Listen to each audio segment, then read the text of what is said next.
Professor Kobe Michael, thank you ever so much for such a great insight there. Of course, regional instability across the Middle East, a potential for escalation here, something we will continue to monitor. But let's now move to North America, and pro-democracy activists and labour groups have held hundreds of rallies and other events across the United States, protesting against the Trump administration's push for Texas to redraw its congressional map in favour of Republicans. This comes after dozens of Democratic state lawmakers fled to deny Republicans the quorum needed to vote on a redistricting plan that US President Donald Trump had demanded. Many of the more than 50 Texas Democrats who fled the state have been staying in Illinois, also a site of protests. According to reports, the Texas lawmakers in Illinois are out of reach of civil arrest warrants that could be acted on within Texas.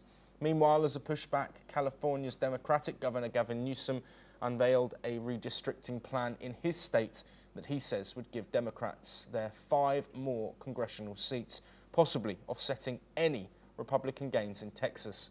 The Texas House Democrats have previously stated in a written statement that they will only return to Texas if their state's special legislation is ended and once California's redistricting maps were introduced. Let's now listen into what protesters in Texas have had to say.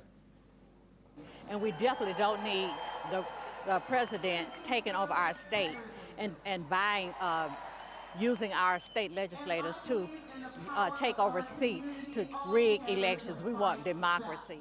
So it's really important to me that we show that we are present and we care about the voting in Texas, and that we show support for a democratic Texas. And we are here at this rally today to welcome the Texas Democratic legislators who refuse to go along with the steal of congressional seats ordered by Donald Trump. Well, joining us to dissect all of this information, Mark Sutherland, a geopolitical commentator, live from London. Mark, as always, it is a pleasure to have you on the program, and get your insights on this. Before we jump into specifics, just very briefly, what is the context behind all of this redistricting talk? The context is, good morning, Josh, good to see you. The context is the midterms that are coming up, and the context is the fact that the Republicans have a slim majority in Congress. So you could say that that is the background to this at the moment.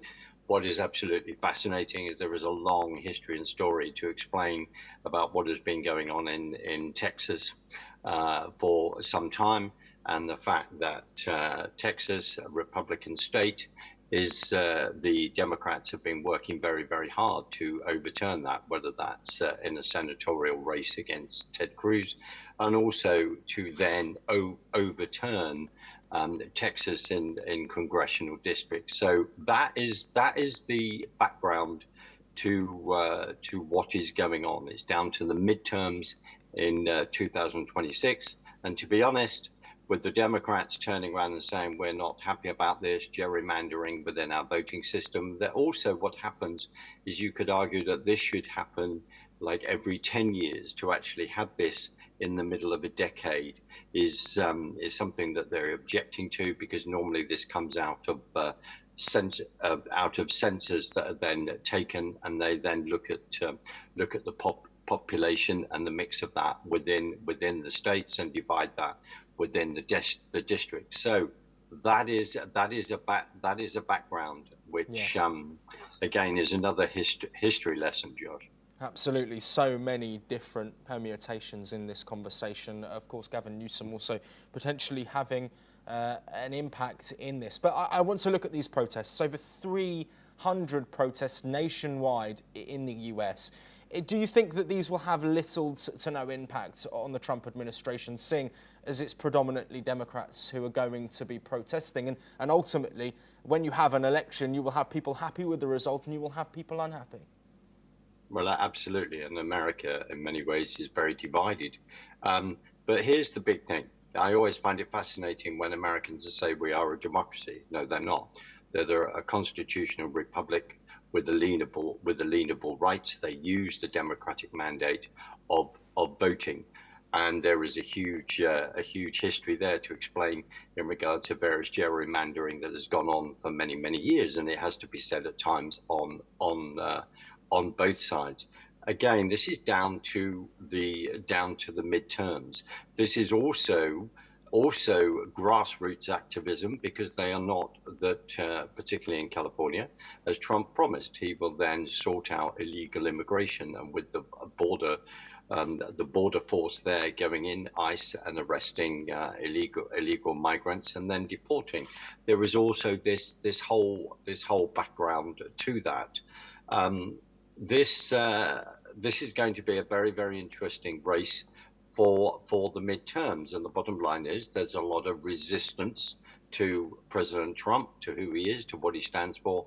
Then there is resistance to traditional America, and also you've then got to remember that within Washington D.C., within L.A., within this whole concept of where they're insulting called the states in between, the flyover states.